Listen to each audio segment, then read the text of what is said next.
आज मैं आपको Adobe Illustrator का वो टूल सिखाने वाला हूँ जिसकी मदद से आप पेन टूल के बिना प्रोफेशनल लोगो बना सकते हैं। यकीन मानिए Adobe Illustrator के 90% बिगनर शेप बिल्डर टूल को सिर्फ नाम के लिए ही इस्तेमाल करते हैं, जबकि यह टूल आपको एक प्रो लेवल डिजाइनर बना सकता है। इस पूरी क्लास के बाद आप शेप बिल्डर टूल से लोगो डिजाइन, कस्टम आइकन्स और एडवांस शेप सब कुछ बिना पेन टूल के बनाना सीख जाएंगे। तो चलिए सीधे चलते हैं मेरे कंप्यूटर की स्क्रीन के ऊपर। इस समय हम आ चुके हैं अपने कंप्यूटर की स्क्रीन के ऊपर और आज बात करेंगे हम शेप बिल्डर टूल के बारे में। शेप बिल्डर टूल को समझने से पहले मैंने आपको पिछली क्लास के अंदर पाथ फाइंडर और कंपाउंड शेप के बारे में बताया है, तो इस क्लास के अंदर भी हम थोड़ा सा ओवरव्यू ले लेते हैं कंपाउंड शेप के बारे में और पाथ फाइंडर के बारे में। तो जैसे कि आप स्क्रीन पे देखोगे कि दो शेप हैं अलग अलग, ठीक है। पहली शेप है रेक्टेंगल, ठीक है, और दूसरी शेप है ट्रायंगल, ठीक है ना। तो मैं क्या करता हूँ, जो रेक्टेंगल है वो ट्रायंगल के ऊपर रख देता हूँ, ठीक है ना। उसके बाद दोनों ऑब्जेक्ट को सिलेक्ट कर लेता हूँ, ठीक है। अगर मैं अब शेप मोड्स के अंदर मैं पहले ऑप्शन पे क्लिक करता हूँ तो आप देखोगे ये जो दो अलग अलग शेप थी ये क्या है, एक शेप बन चुकी है, ठीक है ना। मैं क्या करता हूँ, फिलहाल कंट्रोल जेड करता हूँ, ठीक है। उसके बाद आप देखोगे यहाँ पे अगर मैं इन दोनों ऑब्जेक्ट को सिलेक्ट करके ये सेकंड ऑप्शन पे क्लिक करता हूँ तो आप देखोगे कि जो मेरी पहली शेप है उसके अंदर से दूसरी शेप जो है उसने क्या करा है कि वो इसने यहाँ पे थोड़ा सा कट आउट दे दिया है, यानी कि ट्रिम कर दिया है। तो मैं क्या करता हूँ, कंट्रोल जेड करता हूँ। तो हमने जाना यहाँ पे पाथ फाइंडर के बारे में। अब मैं बात करता हूँ कंपाउंड शेप के बारे में, ठीक है। मैं दोनों ऑब्जेक्ट को सिलेक्ट करता हूँ, ठीक है। अगर मैं ओल्ड दबा के इस पर क्लिक करूंगा तो क्या होगा, पहले ऑप्शन में ये हो रहा था कि जो पाथ फाइंडर में जो पहला ऑप्शन है उसमें ये हो रहा था कि हम चीज़ों को एडिट नहीं कर पा रहे थे, लेकिन कंपाउंड शेप में क्या होता है कि चीज़ों को हम एडिट कर सकते हैं बाद में भी। तो मैं क्या करता हूँ, दोनों ऑब्जेक्ट को सिलेक्ट करता हूँ और पहले ऑप्शन पे जाके मैं ओल्ड दबा के क्लिक करता हूँ। जैसे मैं ओल्ड दबा के क्लिक करता हूँ तो आप देखोगे ये क्या है कि शेप जो है एक दूसरे से जुड़ चुकी है, लेकिन ये क्या है, एडिटेबल है, यानी कि कंपाउंड शेप है। क्योंकि देखो जैसे ही मैं माउस का कर्सर अपनी शेप के ऊपर ले आता हूँ तो आप देखोगे यहाँ पे बीच में एक अलग सी लाइन दिख रही है। इसका मतलब यह है कि ये जो शेप है ये एडिटेबल शेप है, यानी कि कंपाउंड शेप है। मैं इसको एडिट कर सकता हूँ। कैसे करना है एडिट, बताता हूँ। मैं क्या करता हूँ, डायरेक्ट सिलेक्शन टूल लेता हूँ, मैं बाहर क्लिक करता हूँ, एक बार मैंने ऑब्जेक्ट पे क्लिक करता हूँ और फिर मूव करता हूँ, ठीक है। तो आप देखोगे जहां मर्जी रख सकता हूँ मैं। तो इस तरह से मैं एडिट कर सकता हूँ। लेकिन क्या होता है कि पाथ फाइंडर में अगर मैं कंपाउंड शेप का प्रयोग नहीं करता तो मैं इसको एडिट नहीं कर पाता, ठीक है ना। तो मैं यहीं पे रखता हूँ, ठीक है। उसके बाद मैं क्या करता हूँ, कंट्रोल जेड करता हूँ, ठीक है। और मैं यहाँ से ऊपर जाके सिलेक्शन टूल लेता हूँ, ठीक है, और दोनों को सिलेक्ट करता हूँ। अभी आप देखोगे कि ये दो अलग अलग शेप हैं, लेकिन क्या है कि कई बार क्या होता है कि मान लीजिए हम लोगो डिजाइन करते हैं या फिर कुछ एडवांस शेप डिजाइन करते हैं, यानी कि कुछ एडवांस शेप बनाते हैं। तो वहाँ पे क्या होता है, पाथ फाइंड की जो यहाँ पे जो ऑप्शन है और कंपाउंड शेप के जो ऑप्शन है वो क्या है, वहाँ पे काम नहीं आते। और ये क्या होता है, टाइम टेकिंग भी होता है। अगर मान लीजिए आपका बेसिक वर्क है तो आप शेप मोड का प्रयोग कर सकते हैं या फिर आप कंपाउंड शेप का भी प्रयोग कर सकते हैं। मान लीजिए आपको एक लोगो बनाना है, प्रोफेशनल लोगो, और उसके अंदर शेप काफ़ी ज़्यादा कठिन है, तो आप वहाँ पे शेप बिल्डर टूल का प्रयोग कर सकते हैं। तो मैं आपको पहले बताता हूँ कि शेप बिल्डर काम किस तरह से करता है। तो यहाँ पे आप देखोगे टूल्स में जाते हैं और यहाँ पे एक टूल मिल जाएगा आपको, शेप बिल्डर। तो शेप बिल्डर टूल जो है उसकी जो शॉर्टकट की है वो है शिफ्ट एम। आप चाहे तो शिफ्ट एम दबा के भी शॉर्टकट तरीके से शेप बिल्डर टूल ले सकते हैं। मैं क्या करता हूँ, यहाँ से लेता हूँ शेप बिल्डर टूल को, ठीक है।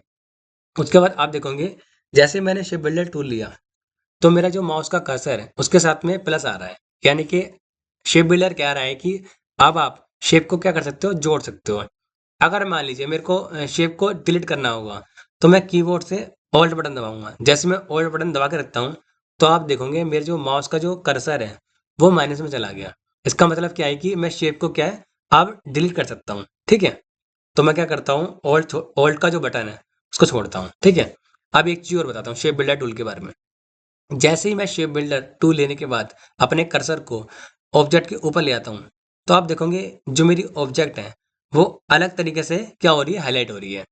आप देखोगे स्क्रीन के ऊपर ये दो अलग अलग शेप है, लेकिन क्या है कि मैंने दोनों को क्या है सिलेक्ट कर रखा है, और जैसे ही मैं इस पे ले आ रहा हूँ तो देखो ये हाईलाइट हो रहा है, अगर मैं इस पे ले आ रहा हूँ तो ये हाईलाइट हो रहा है, और इस पे ले आ रहा हूँ तो ये हाईलाइट हो रहा है। अगर मैं इसी कर्सर को ड्रैग कर देता हूँ, उसके ऊपर रगड़ देता हूँ, तो क्या होगा, ये क्या है, जो मेरा जो दो अलग अलग शेप है ये एक शेप हो जाएगी। ठीक है, जैसे मान लो मैंने इस पे क्लिक करके ड्रैग करता हूँ, तो आप देखोगे शेप बिल्डर टूल ने क्या करा, ये जो शेप है, एक थी ट्रायंगल और दूसरी थी रेक्टेंगल, तो इसने क्या कर दिया, एक शेप बना दी। जैसे कि मैं सिलेक्शन टूल लेता हूँ, ठीक है, उसके बाद आप देखोगे ये देखो ये एक शेप बन चुकी है। ये कम ना तो कंपाउंड शेप है, ये खाली एक सिंगल शेप बन चुकी है। ठीक है, लेकिन ये कंपाउंड शेप में फ़ायदा ये होता है कि वो एडिटेबल होती है, लेकिन क्या होता है कि जो शेप बिल्डर की शेप होती है वो एडिटेबल नहीं होती है। ठीक है, तो ये परमानेंटली बन चुका है। ठीक है, मैं क्या करता हूँ, कंट्रोल जेड करता हूँ, मैंने कंट्रोल जेड करा। ठीक है, तो आप देखोगे ये दो अलग अलग शेप है। ठीक है, मैं थोड़ा कंट्रोल जेड करता हूँ और दोनों ऑब्जेक्ट को सिलेक्ट करता हूँ। ठीक है, मैं यहाँ पे आता हूँ शेप बिल्डर टूल पे। ठीक है, उसके बाद आप देखो यहाँ पे ये क्या है, प्लस आ रहा था अभी। मान लीजिए मेरे को क्या है कि ये कटआउट चाहिए ट्रायंगल के अंदर से इतना। ठीक है, तो मैं क्या करूँ, ऑल दबाता हूँ बटन और ड्रैग करता हूँ ऐसे करके, माउस को क्लिक करके। तो आप देखोगे ये जो मेरा ऑब्जेक्ट था, मतलब ट्रायंगल था, ट्रायंगल जो था ना मेरा, उसके अंदर ये जो ऑब्जेक्ट था रेक्टेंगल, वो डिलीट हो चुका है। तो मैं क्या करता हूँ, सिलेक्शन टूल लेता हूँ। ठीक है, तो आप देखोगे कि बड़े आसानी से शेप बिल्डर टूल ने प्लस और माइनस कर दिया, यानी कि ये जोड़ भी सकता है और माइनस भी कर सकता है, यानी घटा भी सकता है आसानी से।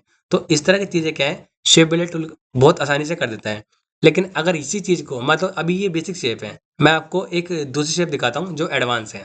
जैसे कि मैं इस पे आता हूँ ऊपर, आप देखोगे स्क्रीन के ऊपर कि ये जो है ना, सर्कल से एक तितली बनी हुई है, यानी कि एक लोगो बना हुआ है।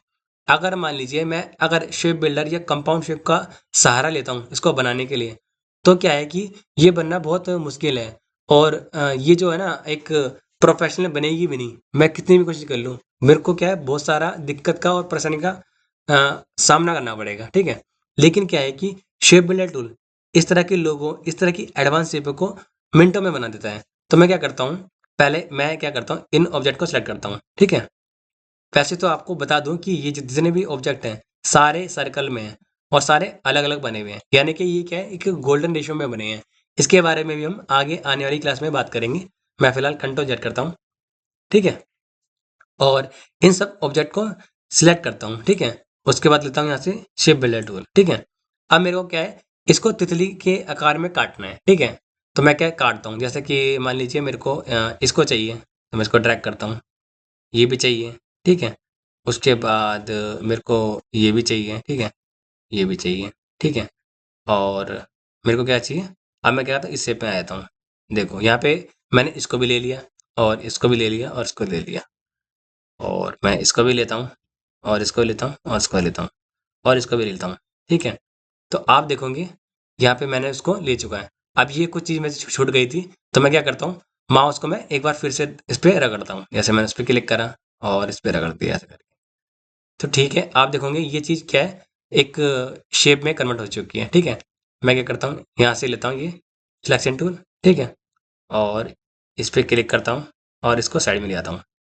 ठीक है, और ये क्या है, ये फालतू का हिस्सा बचा हुआ है, मैं क्या करता हूँ इसको डिलीट कर देता हूँ। ठीक है, तो आप देखोगे शेप बिल्डर टूल ने बड़े आसानी से, मतलब उस सर्कलों में से कटआउट बड़े प्यार से बना दिया, मतलब कोई दिक्कत नहीं हुई मेरे को। अगर ये चीज़ मैं पाथ फाइंडर से करता या कंपाउंड शेप से करता तो ये करना बहुत मुश्किल हो जाता, क्योंकि शेप बिल्डर टूल से हम अब बड़ी से बड़ी, मतलब डेंजर से डेंजरस, मतलब खतरनाक से खतरनाक शेप को भी बना सकते हैं, चाहे वो कितनी भी हार्ड हो। ठीक है, अगर आपको शेप बिल्डर की यह क्लास थोड़ी सी भी यूजफुल लगी हो तो वीडियो को जरूर लाइक करें, और अगर आपको इलस्ट्रेटर सीरियसली सीखना चाहते हो तो चैनल को सब्सक्राइब करें।